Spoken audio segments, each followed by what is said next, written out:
ಕನ್ನಡ ವೀಕ್ಷಕರೇ, ಇವತ್ತಿನ ಮಧ್ಯಾಹ್ನದ ನೇರ ಪ್ರಸಾರದ ಚರ್ಚೆಗೆ ಸ್ವಾಗತ. ಇವತ್ತು ಚರ್ಚೆ ಏನು ಅಂತಂದ್ರೆ ಉಪಚುನಾವಣೆ ಕರ್ನಾಟಕದಲ್ಲಿ ಬಹಳ ದೊಡ್ಡ ಚರ್ಚೆ ನಡೀತಾ ಇದೆ. ಬಿಜೆಪಿ ತಾವು ಗೆಲ್ತೀವಿ ಅಂತ ಹೇಳ್ತಾರೆ. ಇದ್ರ ಮಧ್ಯೆ ಅಂದ್ರೆ ಉಪಚುನಾವಣೆ ಸಾಮಾನ್ಯವಾಗಿ ಆಳುವ ಸರ್ಕಾರ ಯಾವತ್ತೂ ಸೋತಿದ್ದೇ ಇಲ್ಲ.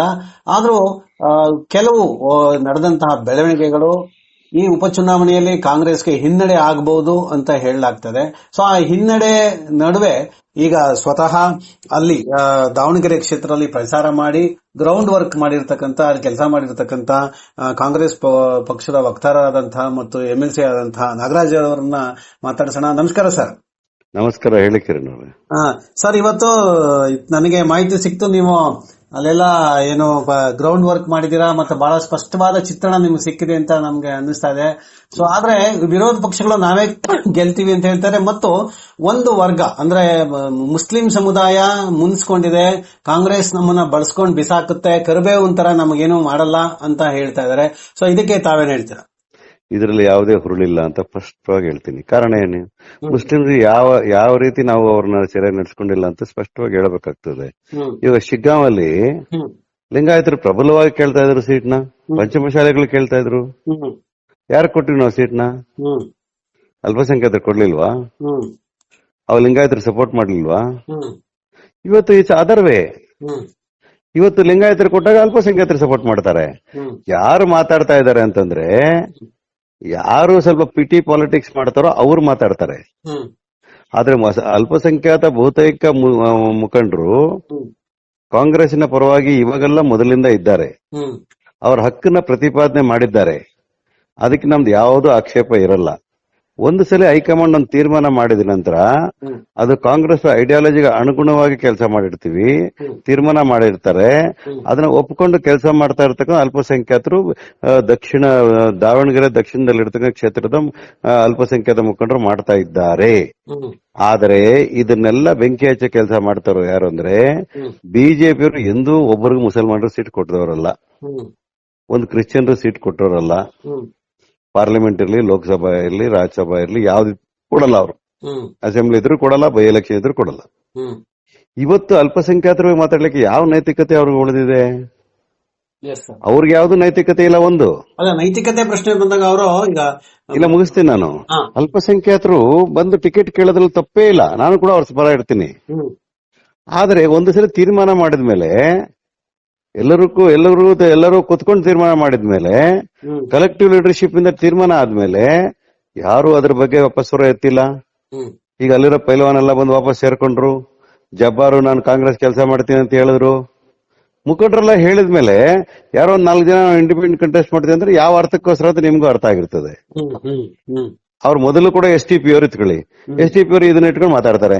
STP ಅವ್ರಿಗೆ they won't even get 1% of the vote. They can't even get 1% of the vote. ಇವಾಗ 2 ಲಕ್ಷ 1% ಅಂದ್ರೆ 2,000. 2,000 ಓಟ್ ತಗೊಳ್ದಿರೋರ್ ಬಗ್ಗೆ ನಾನು ಏನ್ ತಲೆ ಕೆಡಿಸ್ಕೋಬೇಕು? ಹಂಗ್ ನೋಡಿದ್ರೆ ಲಿಂಗಾಯತರಿಗೆ ಇವಾಗ ಪ್ರತಿಷ್ಠೆ ಆಯ್ತಲ್ಲ, ಲಿಂಗಾಯತರು ಕೊಟ್ಟಿದ್ದಕ್ಕೆ ಅಲ್ಪಸಂಖ್ಯಾತರು ಪ್ರಶ್ನೆ ಮಾಡಿದ್ರು ಅಂತ ಹೇಳಿ ಅವರೆಲ್ಲ ಒಟ್ಟುಗೂಡಿ ಅವ್ರ ಸಮುದಾಯ ಉಳಿಸ್ಕೊಳಲ್ವಾ? ಅಲ್ಪಸಂಖ್ಯಾತರು ನಾವು ಬಿಟ್ರೆ ಬಿಜೆಪಿ ಬಂದ್ಬಿಡ್ತದಪ್ಪ, ನಾವ್ಯಾಕೆ ಬಿಜೆಪಿ ಅನುವು ಮಾಡ್ಕೊಳ್ಬೇಕು, ನಾವು ಕಾಂಗ್ರೆಸ್ ಜೊತೆ ಇರೋಣ, ಕಷ್ಟನ ಸುಖ ಕಾಂಗ್ರೆಸ್ ಜೊತೆ ಇರ್ಬೇಕಂತ ಅವ್ರಿಗೆ ಅನ್ಸಲ್ವಾ? ಬಿಜೆಪಿ ಎಲ್ಲಿಂದ ಓಟ್ ಬರ್ತದೆ? ಬಿಜೆಪಿಯಲ್ಲಿದ್ದಂತಹ Lingayat base also is gone to Congress. ನಾವು ಅಲ್ಪಸಂಖ್ಯಾತನ ಅವ್ರು ತಗೊಳ್ಳಿಕ್ ಸಾಧ್ಯನೇ ಇಲ್ಲ. ಅಲ್ಲಿ ಆಲ್ಟರ್ನೇಟಿವ್ ಮುಸ್ಲಿಂ ಕ್ಯಾಂಡಿಡೇಟ್ ಇಲ್ವೇ ಇಲ್ಲ. STP they won't even take 2,000 votes. ಹಿಂಗೆ ಡಿಫರೆನ್ಸ್ ಆಗ್ಲಿಕ್ಕೆ ಸಾಧ್ಯ? ಮಾನ್ಯ ಶಾವನೂರು ಶಿವಶಂಕರಪ್ಪ ಅವರು ದಾವಣಗೆರೆ ದಕ್ಷಿಣ ಕ್ಷೇತ್ರದಲ್ಲಿ 4 ಬಾರಿ ಆಯ್ಕೆ ಆಗಿದ್ರು ಅಲ್ವಾ? ಅವ್ರು 4 ಸಲ ಆಯ್ಕೆ ಆಗಿ ಅದಕ್ಕೆ ಮೊದಲು 2 ಸಲ ಆಯ್ಕೆ ಆಗಿದ್ರು. ಟೋಟಲ್ 6 ಬಾರಿ ಆಯ್ಕೆ ಆಗಿದ್ರು. ಆ ಒಂದು ವ್ಯಕ್ತಿ ಮಾಡಿರ್ತಕ್ಕಂತ ಕೆಲಸ ಶಿಕ್ಷಣ ಕ್ಷೇತ್ರದಲ್ಲಿರ್ಬೋದು, ಆರೋಗ್ಯ ಕ್ಷೇತ್ರದಲ್ಲಿರ್ಬೋದು, ಅಭಿವೃದ್ಧಿ ಕ್ಷೇತ್ರದಲ್ಲಿರ್ಬೋದು, ಕುಡಿಯೋ ನೀರು ಕೊಡಿಸೋ ವಿಚಾರದಲ್ಲಿರ್ಬೋದು, ಎಲ್ಲವನ್ನೂ ಮಾಡಿರ್ತಕ್ಕಂಥ ಯಾರಾದ್ರು ಮಾಡಿದ್ರೆ ಅದು ಶಾವನೂರು ಶಿವಶಂಕರಪ್ಪ ಅಲ್ವಾ? ಅವ್ರ ಯಾಕೆ ಕೈ ಬಿಡ್ತಾರೆ ಜನ?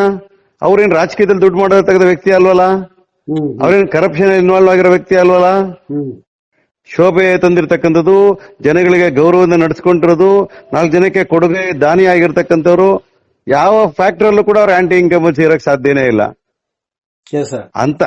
ಅಂತ ಸಂದರ್ಭದಲ್ಲಿ ಇಡೀ ರಾಜ್ಯ ಸರ್ಕಾರದಲ್ಲಿ ಇರ್ತಕ್ಕಂಥ ಮಂತ್ರಿಗಳು, ಶಾಸಕರು, ನಾವು ಕಾರ್ಯಕರ್ತರು, ಆಫೀಸ್ ಬೇರೆಯವರು ಎಲ್ಲರೂ ಕೆಲಸ ಮಾಡಿ ಅಲ್ಲಿ ಅಲ್ಪಸಂಖ್ಯಾತರು ಕೂಡ ಮನವೊಲಿಸಿ ಅಲ್ಲಿರ್ತಕ್ಕಂಥ ಪ್ರಮುಖ ನಾಯಕರಿಗೆ ಯಾರು ನಾಮಿನೇಷನ್ ಅವರೆಲ್ಲ ವಿಡ್ರಾ ಮಾಡಿಸಿ ಬಹುಸಂಖ್ಯಾತರ ಒಗ್ಗೂಡಿಸಿ ಒಬಿಸಿ ವರ್ಗಗಳೆಲ್ಲ ಒಗ್ಗೂಡಿಸ್ಕೊಂಡು ಕೆಲಸ ಮಾಡಿದ್ಮೇಲೆ ಶಾವನೂರ್ ಸಾಹೇಬ್ರಿಗೆ 27,800 ಚಿಲ್ಲರೆ ಬಂದಂತದ್ದು ಈಗ ಮುಂದಿನ ದಿನಗಳಲ್ಲಿ ಅದು ಇನ್ನ ದೊಡ್ಡ ಪ್ರಮಾಣದಲ್ಲಿ ನಮಗೆ ಲೀಡ್ ಬರ್ಬೇಕಾಗಿರ್ತಕ್ಕಂಥದ್ದು ನೋಡ್ತಾ ಇದೀವಿ. ಎಲ್ಲಿ ಡಿಸ್ಟರ್ಬೆನ್ಸ್ ಆಗ್ಲಿಕ್ಕೆ ಸಾಧ್ಯ? ಬಿಜೆಪಿಯವರು ನಾವು ತಗೊಳ್ಳೋ ಹೋಟೆಲ್ ಅರ್ಧನೂ ತಗೊಳ್ಳೋದಿಲ್ಲ. ಯಾಕೆ ಅಂದ್ರೆ ಅಲ್ಲಿ ಪ್ರಬಲವಾಗಿ ಕೇಳ್ತಾ ಇದ್ರು, ಮೊದಲಿಂದಾನು ಕೂಡ ಲಿಂಗಾಯತರು ಟಿಕೆಟ್ ಕೇಳ್ತಾ ಇದ್ರು. ಲಿಂಗಾಯತರಿಗೆ ಮೋಸ ಮಾಡಿದ್ದಾರೆ ಇವತ್ತಿನ ದಿವಸ ಬಿಜೆಪಿಯವರು. ಇಡೀ ರಾಜ್ಯದಲ್ಲಿ ಜನ ಮಾತಾಡ್ತಾ ಇದ್ದಾರೆ ಕಾಂಗ್ರೆಸ್ ಪರವಾಗಿಲ್ಲಪ್ಪ ಅಂತ ಹೇಳಿ. ಅವ್ರು ಹೋಗಿ ಅದನ್ನ ಮರೆಮಾಚಲಿಕ್ಕೆ ಕಾಂಗ್ರೆಸ್ ಅವರು ಅಲ್ಪಸಂಖ್ಯಾತರಿಗೆ ಹಿಂಗ್ ಮಾಡಿದ್ರು ಅಂತ. ಆಕ್ಚುಲಿ ಲಿಂಗಾಯತನ ಉಪಯೋಗಿಸ್ಕೊಂಡು ಬಿಸಾಕಿರೋದು ಯಾರಾದಿದ್ರೆ ಅದು ಬಿಜೆಪಿಯವರು. ಹಂಗಾಗಿ ಈಗ ಒಂದು ಶೋಷಿತ ವರ್ಗದ ನಾಯಕ ಸಮುದಾಯದವರು ಕೊಟ್ಟಿದ್ದಾರೆ, ನಾವು ಒಪ್ಕೊಳ್ತೀವಿ. ಶೋಷಿತ ವರ್ಗದವ್ರು ಕೊಟ್ಟಿದ್ದಾರೆ, ಸ್ವಾಗತ ಮಾಡ್ತೀವಿ. ಆದ್ರೆ ಅಷ್ಟು ಬಲ ತುಂಬಬೇಕಲ್ಲ, ಅವ್ರಿಗೆ ಶಕ್ತಿ ತುಂಬಬೇಕಲ್ಲ. ಆ ಒಂದು ಶೋಷಿತ ವರ್ಗ ಗೆಲ್ಲೋ ಜಾಗದಲ್ಲಿ ಕೊಡ್ಬೇಕಲ್ಲ. ಸೋಲುವ ಜಾಗದಲ್ಲಿ ಕೊಟ್ಟುಬಿಟ್ಟು ನಾನು ಶೋಷಿತ ವರ್ಗ ಕೊಟ್ಟಿದ್ದೀನಿ ಅಂತ ಹೇಳಿದ್ರೆ ಯಾರು ನಾಟಕ ಆಡ್ತಾ ಇರೋರು? ನಿಮ್ಗೆ ಅರ್ಥ ಆಗಿರ್ಬೇಕಲ್ಲ ಹೇಳ್ತಾರೆ. ಈಗ ಒಂದು ಕಡೆ ಸಾಮಾಜಿಕ ನ್ಯಾಯದ ಪ್ರತಿಪಾದನೆ ಮಾಡೋದು, ಅಲ್ಲಿ ಹೋಗೋದು ಸೋಲೋ ಜಾಗದಲ್ಲೇ ಕೊಡೋದು. ಇಲ್ಲಿ ಲಿಂಗಾಯತರು ಪ್ರಬಲವಾಗಿ ಕೇಳ್ತಾ ಇರೋ ಸೀಟ್ನ ಕೊಡದಿರ ಅವ್ರಿಗೆ ಮೋಸ ಮಾಡೋದು. ಸೊ ಲಾಸ್ಟ್ ಟೈಮ್ಗಿಂತ ಹೀನಾವಾಗಿ ಸೋಲದ ಯಾರಿದ್ರೆ ಬಿಜೆಪಿಯ ಕ್ಯಾಂಡಿಡೇಟ್. ಆತ ಒಳ್ಳೆಯವನಿರ್ಬೋದು, ಆ ಸಮುದಾಯ ಒಳ್ಳೇದಿದೆ, ಅವ್ರು ಕೊಟ್ಟಿರೋದು ನ್ಯಾಯನೇ ಇದೆ. ಆದ್ರೆ ಎಲ್ಲಿ ಕೊಡ್ಬೇಕು? ಎಲ್ಲೋ ಜಾಗದಲ್ಲಿ ಕೊಡ್ಬೇಕಲ್ಲ. ಯಾವ ರೀತಿ ಅವ್ರು ಹೇಳ್ತಾರ ಅಲ್ಪಸಂಖ್ಯಾತರು 80,000 ಇದಾರೆ ಅವ್ರು ಕೊಡ್ಬೇಕಾಯ್ತು ಅಂತ ಹೇಳ್ತಾರಲ್ಲ, ಅದೇ ರೀತಿ ಇವ್ರಾಕ್ ಲಿಂಗಾಯತರು ಕೊಡ್ಲಿಲ್ಲ? ಇಷ್ಟ ದಿನ ಲಿಂಗಾಯತರು ಉಪಯೋಗಿಸ್ಕೊಂಡಿಲ್ಲ ಇವರು. ನಿಜಾನ ಇಲ್ವಾ ಕಿರಣ್ ಅವ್ರೆ? ಚೆನ್ನಾಗಿ ಉಪಯೋಗಿಸ್ಕೊಂಡ್ರು ಲಿಂಗಾಯತರನ್ನ. ಅವ್ರಿಗೆ ಯಾಕೆ ಮೋಸ ಮಾಡಿದ್ರು ಇವರು? ಹಂಗಾಗಿ ಅಲ್ಲಿ ಲಿಂಗಾಯತರು ಬೇಜಾರಾಯ್ತಾರೆ, ಅಲ್ಪಸಂಖ್ಯಾತರಂತೂ ಬಿಜೆಪಿ ಕಡೆ ನೋಡೋದೇ ಇಲ್ಲ. ಒಬಿಸಿ ವರ್ಗಗಳೆಲ್ಲ ಸಿದ್ದರಾಮಯ್ಯ ಜೊತೆಗೆ ಗಟ್ಟಿಯಾಗಿ ನಿಂತವೆ. ಇವ್ರ ಜೊತೆಗೆ ಯಾರಿದ್ದಾರೆ? They may loose deposit. ಅರ್ಥ ಆಯ್ತಾ? ಆಮೇಲೆ ಇವ್ರು ಎಷ್ಟು ದಿವಾಳಿಗೆ ಎಳೆದು ಬಿಟ್ಟಿದ್ದಾರೆ ಅಂದ್ರೆ, ಇವರಲ್ಲಿ ನಾಯಕತ್ವದ ಕೊರತೆ, ಒಳಜಗಳ ಜಾಸ್ತಿ. ಮೇಲ್ನೋಟಕ್ಕೆ ಬಂದು ರೇಣುಕಾಚಾರ್ಯ ಸಿದ್ದೇಶ್ವರ್ ಒಟ್ಟಿಗೆ ಕೆಲಸ ಮಾಡ್ತೀನಿ ಅಂತ ಹೇಳ್ತಾರೆ, ಮನಸ್ಸುಗಳು ಒಂದಾಗಿಲ್ಲ. ಎಷ್ಟು ದಿವಾಳಿ ಆಗಿದ್ದಾರೆ ಅಂತಂದ್ರೆ ಉಚ್ಚಟದ ನಾಯಕನ ಕರ್ಕೊಂಡ್ ಕ್ಯಾಂಪೇನ್ ಮಾಡಿಸ್ಕೊಳ್ತಾರೆ ಬಾಗಲಕೋಟೆಯಲ್ಲಿ. ಯಾವ ದುರ್ಗತಿ ರೀ ಇವ್ರಿಗೆ, ಬಿಜೆಪಿ ಅವ್ರಿಗೆ ದುರ್ಗತಿ ದುರ್ಗತಿ ದುರ್ಗತಿ. ಎಂತ ಹೀನಾಯ ಸ್ಥಿತಿಗೆ ಬಂದ್ಬಿಟ್ಟಾರ್ರಿ. ಒಂದು ರಚನಾತ್ಮಕ ನಾವ್ ಎಕ್ಸ್ಪೆಕ್ಟ್ ಮಾಡಿದ್ದೇನಂತಂದ್ರೆ ಒಂದು ರಚನಾತ್ಮಕವಾಗಿ ಹೋರಾಟ ಮಾಡಬೇಕು ಅವರು. ಪ್ರಜಾತಂತ್ರ ವ್ಯವಸ್ಥೆ ಅದೇ ಒಂದು ಸದೃಢವಾಗಿ ಬೆಳಿಲಿಕ್ಕೆ ಸಾಧ್ಯ. ಹೋರಾಟಕ್ಕೆ ಚಾನ್ಸೇ ಇಲ್ಲ ಅವರು. They accepted defeat in the beginning it self by giving A wrong candidate. ನೋಡ್ದ ನಮ್ಮ ವ್ಯಾಖ್ಯಾನ ಹೇಗಿದೆ. ಹಂಗಾಗಿ ದಾವಣಗೆರೆ ನಾವು ಗೆಲ್ತೇವೆ, ಅಲ್ಲಿಂದ ಬಾಗಲಕೋಟೆ. ದಾವಣಗೆರೆಯಲ್ಲಿ ನೀವು ಗ್ರೌಂಡ್ ವರ್ಕ್ ಮಾಡೋದ್ರಿಂದ ನಿಮ್ಗೆ ಬಹಳ ಸ್ಪಷ್ಟವಾದ ಆತ್ಮವಿಶ್ವಾಸ ಇದೆ ಮತ್ತು ಹೇಳ್ತಾ ಇದೀರಾ. ಅಲ್ಲಿ ಸರ್ ಈಗ ಜನರ ಪಲ್ಸೇನಿದೆ. ಈಗ ಬಿಜೆಪಿಯವರ ಆರೋಪಗಳು ಇರ್ತವೆ ಬಿಡಿ, ಅವರು ಹೇಳ್ತಾರೆ. ನಾನು ಕೆಲವು ಬಿಜೆಪಿ ನಾಯಕರು ಹೇಳಿದ ಮಾತಾಡಿಸ್ತಾ ಕೆಲವರು ಇಲ್ಲ ನಾವೇ ಗೆಲ್ತೀವಿ ಅಂತ. ಇಲ್ಲ ಅಲ್ಲಿ ನಾವೇ ಗೆಲ್ಲಕ್ಕಾಗುತ್ತೆ, ಅದು ಅವರ ಶಾಮನೂರ ಭದ್ರಕೋಟೆ ಮತ್ತೆ ಅವೆಲ್ಲ ಎಲ್ಲ ಏನೋ ವರ್ಕೌಟ್ ಆಗಲ್ಲ ಅಂತ. 6 ಎಲೆಕ್ಷನ್ ಅಲ್ಲಿ ಅವರೇ ಗೆದ್ದವ್ರು ಸರ್. ಮತ್ತೆ ಕಾಂಗ್ರೆಸ್ ಗೆದ್ದಿದ್ದು. ಎಲ್ಲಿಂದ ಚಾನ್ಸ್ ಇದೆ ಸರ್ ಇವ್ರಿಗೆ? ಸಾಧ್ಯವೇ ಇಲ್ಲ ಬಿಡಿ ಸರ್. ಅದೇ ಗ್ರೌಂಡ್ ಅಲ್ಲ. ಈಗ ನಿಮ್ಗೆ ಇನ್ಫ್ಯಾಕ್ಟ್ ಅವ್ರು ಏನ್ ಮಾಡಿದಾರೆ ಗೊತ್ತಾ? ನಾಯಕ ಸಮುದಾಯನ ಬಲಿ ಕೊಟ್ಟಿದ್ದಾರೆ ಅವರು. ಅವ್ರ ಬಲ ತುಂಬಲಿಲ್ಲ ಅವರು. ಸೋಲೋ ಜಾಗದಲ್ಲಿ ಕೊಟ್ಬಿಟ್ಟು ಅವ್ರಿಗೆ ಅನ್ಯಾಯ ಮಾಡೋರೆ. ನಾಯಕರು ಗೆಲ್ಲೋ ಜಾಗದಲ್ಲಿ ಕೊಟ್ಟು ಗೆಲ್ಸ್ಬೇಕಲ್ಲ. ಈ ಎಲ್ಲ ಕೊಟ್ಬಿಟ್ಟು ಅವ್ರ ಲಿಂಗಾಯತ್ ಬೇಸಿಟ್ಕೊಂಡಿರೋ ಪಾರ್ಟಿ ಲಿಂಗಾಯತರಿಗೆ ಅನ್ಯಾಯ ಮಾಡಿ ಕೊನೆ ಅವ್ರ ಓಟ್ ಕಳ್ಕೊಂಡು ಈ ಪಾಪ ಯುವಕನಿಗೆ ಅನ್ಯಾಯ ಮಾಡೋರು ನೋಡ್ರಿ. ಅಂದ್ರೆ ಇದು ಒಂದ್ ರೀತಿ ಎರಡನ್ನೂ ಹೊಡೆದ್ರು. ಈಗ ಅವರು ಈಗ ಅವ್ರಿಗೆ ಲಿಂಗಾಯತರು ಕೊಟ್ರೆ ಗೆಲ್ಲಲ್ಲ ಅಂತ ಗೊತ್ತು, ಅದಕ್ಕೆ ಈ ರೀತಿ ಮಾಡಿದಾರೆ. ತಂತ್ರಗಾರಿಕೆ ಅಂತ ಇದು. ಅಂದ್ರೆ ಅವ್ರ ಕ್ಯಾಂಡಿಡೇಟ್ ಗೆಲ್ಲಕ್ಕಾಗಲ್ಲ, ಅದಕ್ಕೆ ಯಾರನ್ನೊಬ್ರು ಬಲಿಪಶು ಮಾಡ್ಬೇಕು. ತಪ್ಪಲ್ವಾ ಮಾಡಿರೋದವರು? Very side. ಹೇಳಿ ಸರ್. ಈಗ ನೀವು ಈಗ ನಿಮ್ಮ ಸ್ಟ್ರಾಟಜಿ ಹೇಗಿತ್ತು ಸರ್? ಪ್ರಚಾರದ ವೈಖರಿ ಮತ್ತು ಹೇಗ್ ನಡೀತು, ಏನು ಯಾವ ತರ ಪ್ರಚಾರ ನಡೆಸಿದ್ರಿ? ನೋಡಿ, ಪ್ರಚಾರದಲ್ಲಿ ಒಂದು 5 ಲೇಯರ್ ಡಿಫ್ರೆಂಟ್ ಲೆವೆಲ್. ಒಂದು ಸ್ಟೇಟ್ ಲೆವೆಲ್ ಲೀಡರ್ಸ್, ಇನ್ನೊಂದ್ ಕಡೆ ಡಿಸ್ಟ್ರಿಕ್ಟ್ ಲೆವೆಲ್ ಲೀಡರ್ಸ್, ಇನ್ನೊಂದ್ ಕಡೆ ಮಂತ್ರಿಗಳು, ಇನ್ನೊಂದ್ ಕಡೆ ಶಾಸಕರು, ಇನ್ನೊಂದ್ ಕಡೆ ಲೆಜಿಸ್ಲೇಟರ್ಸ್, ಈ ತರ ಲೆವೆಲ್ ಆಗಿ ಮಾಡಿದೀವಿ. ಒಂದೊಂದು ಬೂತ್ಗೆ 4 ರಿಂದ 5 ಬಾರಿ ಭೇಟಿ ಆಗ್ಲಿಕ್ಕೆ ಪ್ರಯತ್ನ ಮಾಡಿ, ಒಬ್ಬರಲ್ಲ ಒಬ್ರು ಭೇಟಿ ಆಗ್ಬೇಕು ಅಂತ ಹೇಳಿ ರೆಡಿ ಮಾಡಿ ಎಲ್ಲರನ್ನೂ ಭೇಟಿ ಆಗೋ ಪ್ರಯತ್ನ ಮಾಡಿದ್ದೇವೆ. ಎಲ್ಲ ಮತದಾರ ಮನೆಗೆ ಒಳಗೆ ಹೋಗಿದ್ದೇವೆ, ರೋಡ್ ಶೋಸ್ ಮಾಡಿದ್ದೇವೆ, ಪಾದಯಾತ್ರೆಗಳು ಮಾಡಿದ್ದೇವೆ, ಮನೆಗಳಿಗೆ ಹೋಗಿ ನಮ್ಮ ಸಾಧನೆಗಳ ಬಗ್ಗೆ ವಿವರಿಸಿದ್ದೇವೆ, ಗ್ಯಾರಂಟಿಗಳ ಅನುಷ್ಠಾನದ ಬಗ್ಗೆ ಪ್ರಕ್ರಿಯೆಗಳನ್ನ ಕೇಳಿದ್ದೇವೆ, ರಿಯಾಕ್ಷನ್ಸ್ ಅನ್ನ ಕೇಳಿದ್ದೇವೆ. ಎಲ್ಲ ಪಾಸಿಟಿವ್ ರಿಯಾಕ್ಷನ್ ಬಂದಿದೆ. ಮಹಿಳೆಯರಂತೂ ಇರ್ತಕ್ಕಂಥ ಮಹಿಳೆಯರು 51% ಇರ್ತ ಮಹಿಳೆಯರು ಈ ಬಾರಿ ಕಾಂಗ್ರೆಸ್ ಮತ ಕೊಡ್ತೀವಿ ಅಂತ ಪ್ರಾಮಿಸ್ ಮಾಡ್ತಾ ಇದ್ದಾರೆ. ಇದು ನಮ್ಗೆ ಆಡೆಡ್ ಅಡ್ವಾಂಟೇಜ್ ಆಗಿದೆ. ಆಮೇಲೆ ಗ್ಯಾರಂಟಿಗಳು ಫಲಾನುಭವಿಗಳನ್ನ ನಾವು ಖುದ್ದಾಗಿ ಭೇಟಿಯಾಗಿದ್ದೇವೆ, ಸಪರೇಟ್ ಟೀಮ್ ಆಗಿ ಮಾಡಿದ್ದೇವೆ. ಎಲ್ಲಾ ಜಾತಿ ಧರ್ಮಗಳ ನಾಯಕರುಗಳನ್ನ ಅವರವರ ಸಮುದಾಯಗಳನ್ನ ಓಲೈಸಿ ಕಳಿಸಿದ್ದೇವೆ. ಎಲ್ಲರನ್ನೂ ಒಟ್ಟಿಗೆ ನೋಡಿದಾಗ ಅದು ಅಲ್ಪಸಂಖ್ಯಾತರಿರ್ಲಿ, ಬಹುಸಂಖ್ಯಾತರಿರ್ಲಿ, ಶೋಷಿತ ವರ್ಗಲಿ, OBC ಇರಲಿ, ಎಲ್ಲರನ್ನೂ ಕೂಡ 1 ಅಲ್ಲ 3 ಸಲ ಆದ್ರೂ ಕನಿಷ್ಠ ಪಕ್ಷ ಭೇಟಿ ಆಗ್ಲಿಕ್ಕೆ ಪ್ರಯತ್ನ ಮಾಡಿದ್ದೇವೆ. ನೇರವಾಗಿ ಮತದಾರರನ್ನ ಮುಖ್ಯಮಂತ್ರಿಗಳು 2-3 ಸಲ ಬಂದು ಕ್ಯಾಂಪೇನ್ ಮಾಡಿದ್ದಾರೆ. ಶಿವಕುಮಾರ್ ಸಾಹೇಬರು 2-3 ಸಲ ಕ್ಯಾಂಪೇನ್ ಮಾಡಿದ್ದಾರೆ. ಸುರ್ಜೇವಾಲಾ ಅವರು ಎಲ್ಲರಿಗೂ ಕೂಡ ಟಾರ್ಗೆಟ್ಸ್ ಫಿಕ್ಸ್ ಮಾಡಿದ್ದಾರೆ. ಆ ಟಾರ್ಗೆಟ್ಸ್ ರಿಪೋರ್ಟ್ಸ್ ವಾಪಸ್ ತಗೊಂಡಿದ್ದಾರೆ. ಗ್ರೌಂಡ್ ರಿಯಾಲಿಟೀಸ್ ವಾಪಸ್ ತಗೊಂಡಿದ್ದಾರೆ ರಿಪೋರ್ಟ್ಸ್ ನ. ಅಲ್ಲಿ ವಾಸ್ತವವಾಗಿದ್ದು ವಿಡಿಯೋ ಕಾಲ್ಗಳು ಮಾಡಿ ವಿಚಾರಗಳನ್ನ ತಿಳ್ಕೊಂಡಿದ್ದಾರೆ. ಎಲ್ಲರ ಮನಸ್ಸುಗಳನ್ನ ಮುಟ್ಲಿಕ್ಕೆ ಪ್ರಯತ್ನ ಮಾಡಿದ್ದೇವೆ. ಒಂದು ಇಲ್ಲಿ ಇಂಟ್ರಪ್ಷನ್. ಈಗ ನೀವು OBCಗೆ ಅಲ್ಲಿ ಎಂತದ್ದು OBCಗೆ ಅವರು ಟಿಕೆಟ್ ಕೊಟ್ಟಿದ್ದಾರೆ. ಸೊ ನಿಮ್ಗೆ ಇಲ್ಲಿ ನಿಮ್ಮ OBC ವಿಂಗ್ ಅಲ್ಲಿ ಆಕ್ಟಿವ್ ಆಗಿದೆಯಾ? ಏನ್ ಮಾಡ್ತಾ ಇದಾರೆ ಸರ್ ನಿಮ್ಮ OBC ವಿಂಗ್? ಏನೋ ಇದೆಯಾ ಬರ್ತಿದೆಯಾ ಅಲ್ಲಿ? ಸರ್ ನಮ್ಮಲ್ಲಿ OBC, schedule caste, minorities, UNSC, youth Congress, ಮಹಿಳಾ ಕಾಂಗ್ರೆಸ್, ಕಾರ್ಮಿಕರು, ಆಮೇಲೆ ಇದು INTC, all are in the field. All are in the field. Full swing ಜವಾಬ್ದಾರಿ ಕೊಟ್ಟು ನಾವು ಎಲ್ಲಾರ ಜನರಲ್ ಆಗಿ ಓಡಾಡಕ್ ಬಿಟ್ಟಿಲ್ಲ. ಬೂತ್ ವೈಸ್ ಒಬ್ಬ ಲೀಡರ್ ಒಂದೊಂದು ಬೂತ್ ಕೊಟ್ಟಿರ್ತೀವಿ. ಒಂದೇ ಬೂತ್, ಅವ್ನು ಅದೇ ಬೂತ್ ಅಲ್ಲಿ ಇರ್ಬೇಕು. ಅದನ್ನ ಕ್ರಾಸ್ ಚೆಕ್ ಮಾಡಕ್ಕೆ ಸ್ಕ್ವಾಡ್, ಆ ಸ್ಕ್ವಾಡ್ ನ ಚೆಕ್ ಮಾಡಕ್ಕೆ ಇನ್ನೊಂದು ಸ್ಕ್ವಾಡ್, ಆಮೇಲೆ ಅದಾದ್ಮೇಲೆ live report every day. Media report ಮಾಡೋ ತರ ಮಾಡಿದೀವಿ ನಾವು. ವಾರ್ ರೂಮ್ ತರ ಆಗಿದೆ. ವಾರ್ ರೂಮ್ ರೆಡಿ ಆಗಿದೆ. ವಾರ್ ರೂಮ್ ಇದೆ. ವಾರ್ನು we have led from the front to fight all this communal forces, no doubt. ಹಾಗೆ ಹೇಳಿದಾಗೆ ಅದು ಶಾಮನೂರು ಶಿವಶಂಕರ್ ಭದ್ರಕೋಟೆ ಮತ್ತು ಲಿಂಗಾಯತ ಪ್ರಾಬಲ್ಯ ಇದೆ, ಕಾಂಗ್ರೆಸ್ ಇದೆ. ಇಷ್ಟೆಲ್ಲ ಇದ್ರೂ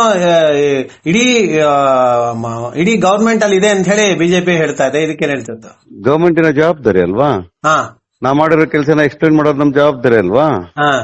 ನಾವು 5 ಗ್ಯಾರಂಟಿ ಕೊಟ್ಟಿರೋದು ನಾವು ಕೊಟ್ಟಿದ್ದೇವೆ ಇಲ್ಲ ಅಂತ ಹೇಳಿ ಇದೊಂದು ಚಾನ್ಸ್ ಅಲ್ಲ ನಮ್ಗೆ ಹೋಗಿ ವೆರಿಫೈ ಮಾಡಕ್ಕೆ, ಅವ್ರನ್ನ ಮುಟ್ಲಿಕ್ಕೆ.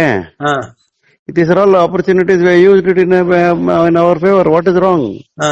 ಸರ್ಕಾರ ಕ್ಯಾಂಪೇನ್ ಮಾಡಬಾರ್ದು ಅಂತಂದ್ರೆ ಸರ್ಕಾರಕ್ಕೆ ಮತ ಬೇಕಾಗಿರೋದಲ್ವಾ? ಸರ್ಕಾರ ಮಾಡಿರೋ ಕೆಲಸದ ತುಲನೆ ಅಲ್ವಾ? ಈಗ 3 ವರ್ಷ ಆದ್ಮೇಲೆ ಸರ್ಕಾರ ಏನ್ ಮಾಡಿದೆ ಅಂತ ವಿಶ್ಲೇಷಣೆ ಮಾಡ್ಬೇಕಾದ್ರೆ ಅದ್ರ ಪಾತ್ರಧಾರಿಗಳು ಜನಗಳ ಮುಂದೆ ಹೋಗ್ಬೇಕಲ್ಲ. ಅವ್ರು ತಪ್ಪು ಮಾಡಿದ್ರೆ ಹೋಗ ಹೊರಗಡೆ ಅಂತಾರೆ, ಒಳ್ಳೆ ಕೆಲಸ ಮಾಡಿದ್ರೆ ಟೀ ಕೊಟ್ಟು ಕಳಿಸ್ತಾರೆ. ನಮ್ಗೆಲ್ಲಾ ಕಡೆ ಹಾಲ್ ಕೊಟ್ಟು ಕಳಿಸಿದ್ದಾರೆ. ಏನ್ ಅರ್ಥ ಅದಕ್ಕೆ? Yes sir. ಮತ್ತೆ ಈಗ ಅಲ್ಲಿ ಶಾಮನೂರು ಶಿವಶಂಕರಪ್ಪನವರ ಕುಟುಂಬದ ಅಲ್ಲಿ ವಿರುದ್ಧ ಯಾವ್ದು ಅಲೆ ಇಲ್ಲ ಅಂತೀರ? ಹಾಗಾದ್ರೆ ವಿರುದ್ಧನ ಮಾತೇ ಇಲ್ಲ, ಭಿನ್ನಮತದ ಮಾತೇ ಇಲ್ಲ, ಅಸಮಾಧಾನದ ಮಾತೇ ಇಲ್ಲ. ಇವೆಲ್ಲವೂ ಕೂಡ ಕೆಲವು ವೆಸ್ಟರ್ನ್ ಇಂಟ್ರೆಸ್ಟ್ ಮಾತಾಡ್ತಾ ಇರ್ತಕ್ಕಂಥ, ಪ್ರಚಾರಕ್ಕೆ ಮಾತಾಡ್ತಾ ಇರ್ತಕ್ಕಂಥ ಕೆಲವು ಬಿಜೆಪಿಯ JDS ನ ಕೆಲವು ಸ್ವತಂತ್ರ ಅಭ್ಯರ್ಥಿಗಳು ಮಾತಾಡ್ತಾ ಇರ್ಬೋದು. ಇದು ಯಾವುದು ಸತ್ಯ ಅಲ್ಲ. ನಾನು ನಿಮಗೆ ಸವಾಲಾಗಿ ಹೇಳ್ತೇನೆ, ರಿಸಲ್ಟ್ ಬಂದಾಗ ನೋಡಿ. ನಾನು ಹೇಳ್ತಾ ಇದ್ದೀನಿ, ಸಮರ್ಥ ಎಂಬ ಯುವಕ ಖಂಡಿತವಾಗ್ಲೂ ಗೆಲ್ತಾನೆ. That is not because of Shavanur Shinkrappa. That is because of the performance of the government.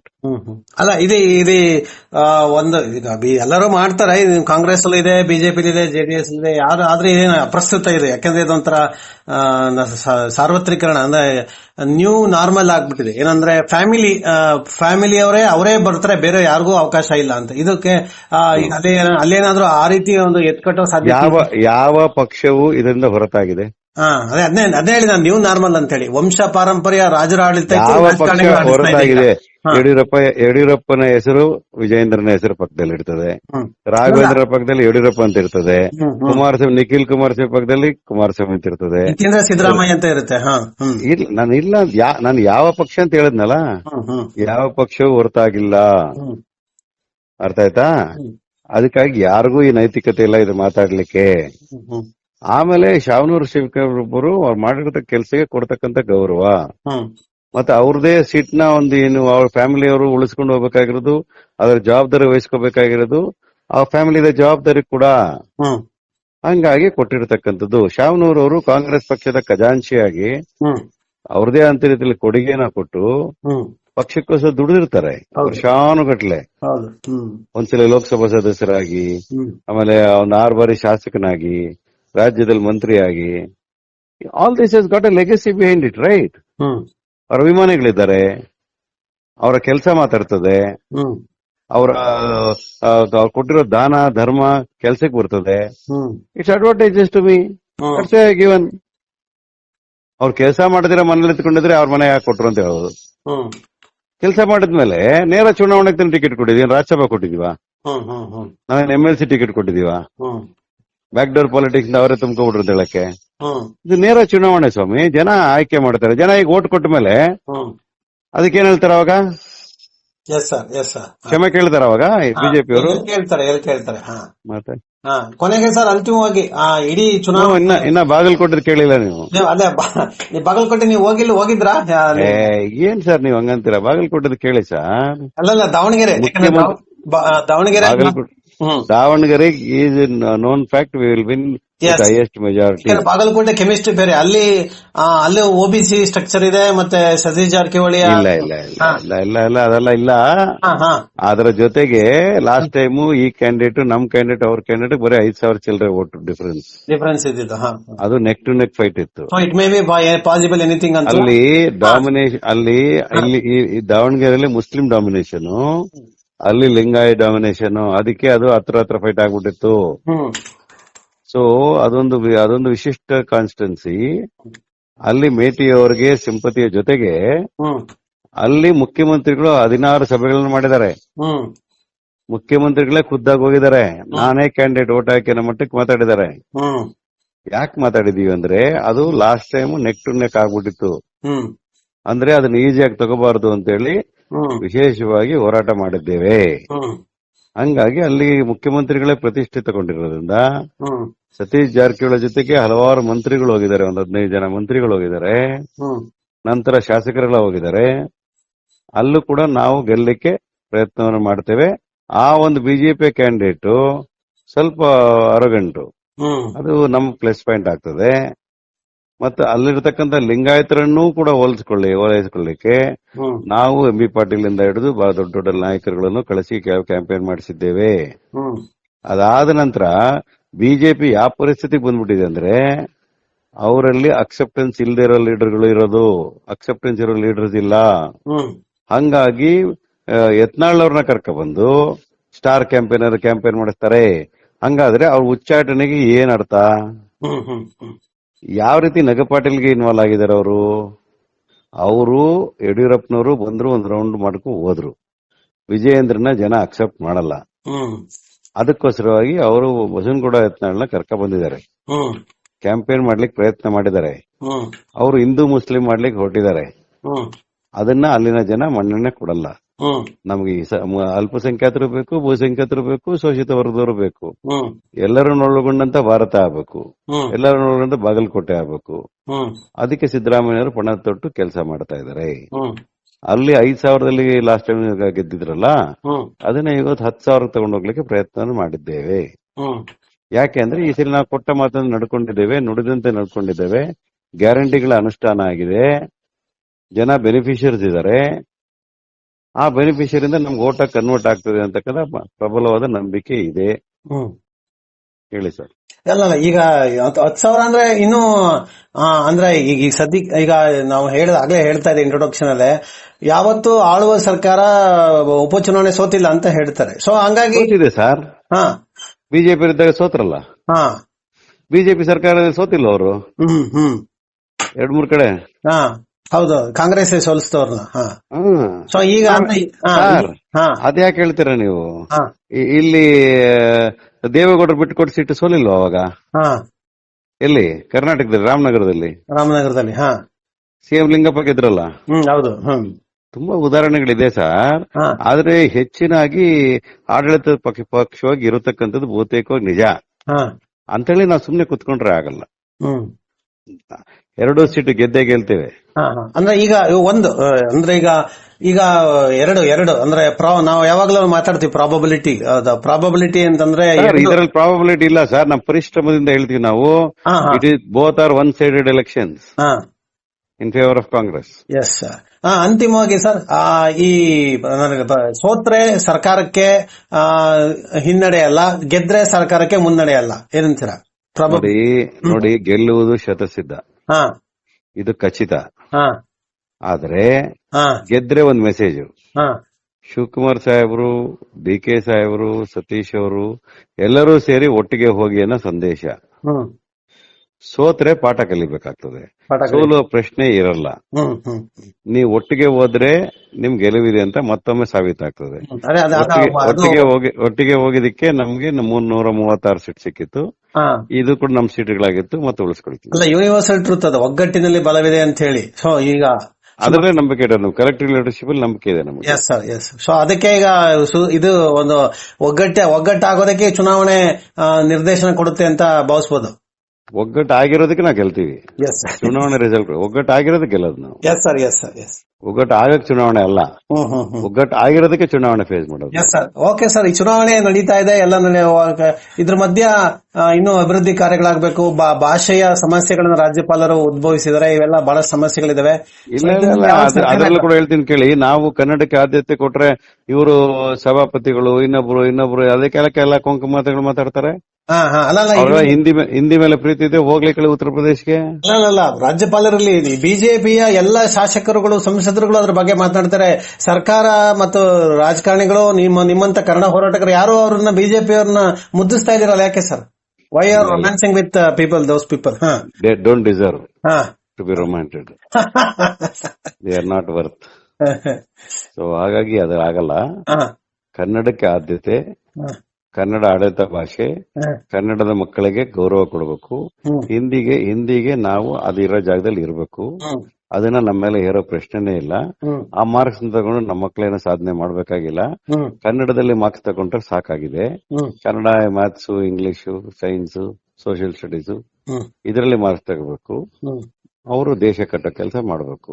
ಹಿಂದಿನ ಎಲ್ಲ ಸಾಧನೆ ಅಂತಕ್ಕಂಥ ಮೂರ್ಖತನದ ಪರಮಾವಧಿ.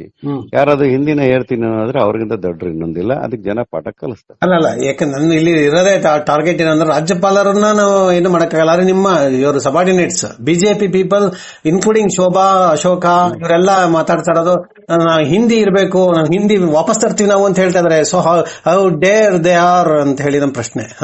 ಅದೆಲ್ಲ ಆಗಲ್ಲ ಬಿಡಿ, ಅವ್ರ ಅಧಿಕಾರಕ್ಕೆ ಯಾವತ್ತು ಬರಲ್ಲ. ಬಿಜೆಪಿ ಏನು ಆಗಲ್ಲ, ಏನು ನಡೆಯಲ್ಲ ಬಿಡಿ. ನಮ್ದು 140 ನೆಕ್ಸ್ಟ್ 180 ಬರ್ತದೆ ಬಿಡಿ. ಥ್ಯಾಂಕ್ ಯು ಸರ್, ಮಾತಾಡಿದ ಧನ್ಯವಾದಗಳು. ನಮಸ್ಕಾರ ಸರ್. ಓಕೆ.